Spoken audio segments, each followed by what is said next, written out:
அன்பான தமிழ் பேசுகின்ற மாணவர்களுக்கு இனிமையான மாலை பொழுது வணக்கம். இந்த நேரத்திலே தரம் 10ற்குரிய நீதி பாடலிலிருந்து முதலாவது பாடலான விவேக சிந்தாமணி பாடல் பற்றி ஒரு சிறு விளக்கத்தை பார்ப்போம்.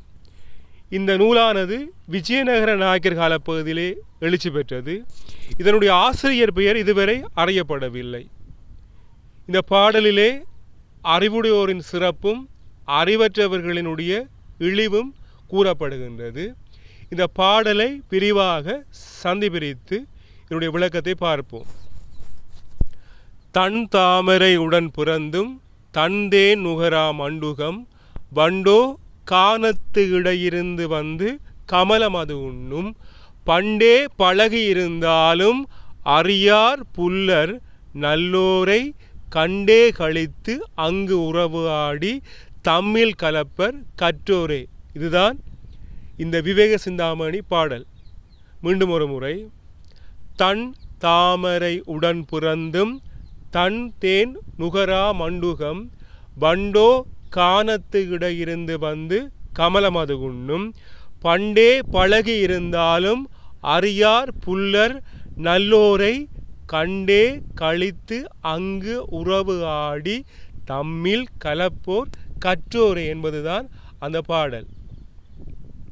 தன் என்பது குளிர்ச்சியை குறிக்கும். தன் தாமரை உடன் பிறந்தும், எது தவளை. தன் தாமரை உடன் பிறந்தும் தன் தேன் நுகரா மண்டுகம். மண்டுகம் என்பது தவளையை குறிக்கும். தவளையானது தாமரை மலர்கள் நிறைந்த குளத்திலே ஒன்றாக அந்த தாமரையுடன் பிறந்தாலும் வளர்ந்தாலும் அந்த தாமரை பூவிலே உள்ள இனிமையான தேனை, குளிர்ச்சியான தேனை உறிஞ்சி குடிக்க மாட்டாது. தன் தாமரை உடன் பிறந்தும் தன் தேன் நுகரா மண்டுகம். எது மண்டுகம்? தவளையானது குளிர்ச்சி பொருந்திய தாமரை மலர்கள் நிறைந்த குளத்திலே ஒன்றாக பிறந்தாலும் அந்த தாமரை மலரிலே உள்ள இனிமையான தேனை உறிஞ்சி குடிக்க மாட்டாது.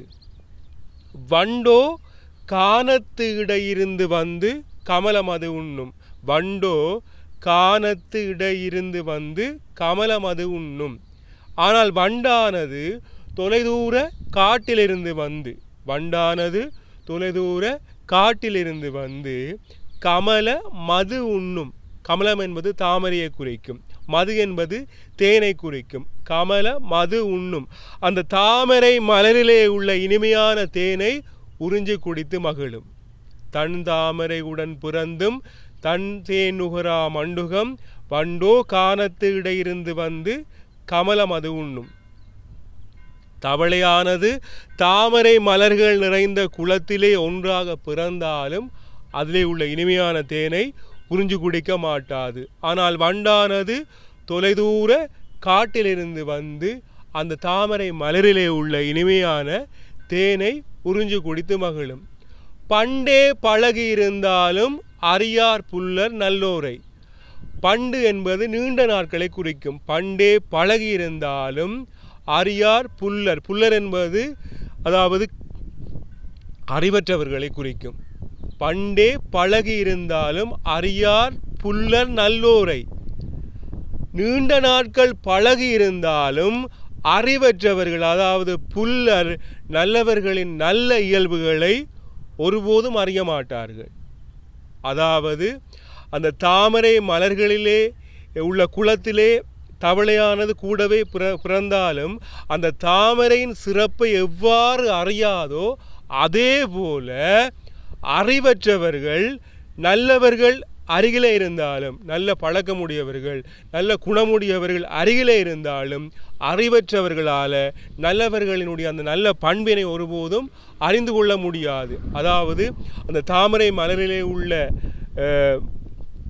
தவளையானது எவ்வாறு அந்த தாமரை பூவிலே உள்ள அந்த தேனை உறிஞ்சி குடிக்க தெரியாதோ அதே போல அறிவற்றவர்களும் நல்லவர்கள் அருகிலே இருந்தாலும் அவர்களுடைய சிறப்பினை அறிய மாட்டார்கள். ஆனால் அதாவது பண்டே பழகி இருந்தாலும் அறியார் புல்லர் நல்லோரை கண்டே கழித்து அங்கு உறவு ஆடி தம்மில் கலப்பர் கற்றோரே. மீண்டும் ஒரு முறை. நீண்ட நாட்கள் பழகியிருந்தாலும் பண்டே பழகியிருந்தாலும் அறியார் புல்லர் நல்லோரை. புல்லர் என்பது அறிவற்றவர்களை குறிக்கும். நீண்ட நாட்கள் பழகியிருந்தாலும் அறிவற்றவர்கள் நல்லவர்களின் நல்ல இயல்புகளை ஒருபோதும் அறிந்து கொள்ள மாட்டார்கள் என்று இந்த வரிகளில் அதுக்கான விளக்கம் கூறப்பட்டிருக்கிறது. பண்டே பழகியிருந்தாலும் அறியார் புல்லர் நல்லோரை. கண்டே கழித்து அங்கு உறவாடி தம்மில் கலப்பர் கற்றோரே. கற்றோர் என்பது அறிவுடையவர்களை குறிக்கும். அந்த அறிவுடையவர்கள் கற்றவர்கள் நல்லவர்கள் தொலைவிலே இருந்தாலும் எவ்வாறு அந்த வண்டானது எவ்வாறு தொலைதூர காட்டிலிருந்து வந்து தாமரை மலரிலே உள்ள அந்த இனிமையான தேனை உறிஞ்சி குடித்து மகிழுகின்றதோ அதே போல அறிவுடையவர்கள் நல்லவர்கள் தொலைவிலே இருந்தாலும் அவர்களோடு தேடி சென்று உறவு கொள்வார்கள், நட்பு கொள்வார்கள் என்பதுதான் இந்த விவேக சிந்தாமணியினுடைய பாடலினுடைய விளக்கமாக இருக்கின்றது. இதன் மூலம் இந்த ஆசிரியர் என்ன கூற விரும்புகிறார் என்றால், அறிவுடையவர்கள் எப்பொழுதும் நல்லவர்களோடு உறவு கொள்ள விரும்புவார்கள். அவர்கள் தொலைவிலே தூரே இருந்தாலும் அவர்களுடன் தேடி சென்று நட்பு கொள்வார்கள் என்று கூறப்பட்டிருக்கின்றது. ஆனால் அறிவற்றவர்கள் நல்லவர்கள் அருகிலே இருந்தாலும் அந்த நல்லவர்களினுடைய நல்ல இயல்புகளை அறிந்து கொள்ள மாட்டார்கள் என்று கூறப்படுகின்றது. இதற்காக 2 உதாரணங்களை இந்த பாடலாசிரியர் எடுத்திருக்கின்றார். அறிவற்றவர்களுக்கு தவளையையும் அறிவுடையவர்களுக்கு வண்டினையும் உவமையாக கூறியிருக்கின்றார். இதுதான் இந்த பாடலினுடைய சுருக்கமான விளக்கம். மேலதிகமாக இந்த பாடல் பற்றிய தெளிவான விளக்கம் இருந்தால் கமெண்ட்ஸில் சொல்லுங்கள் உறவுகளே. நன்றி.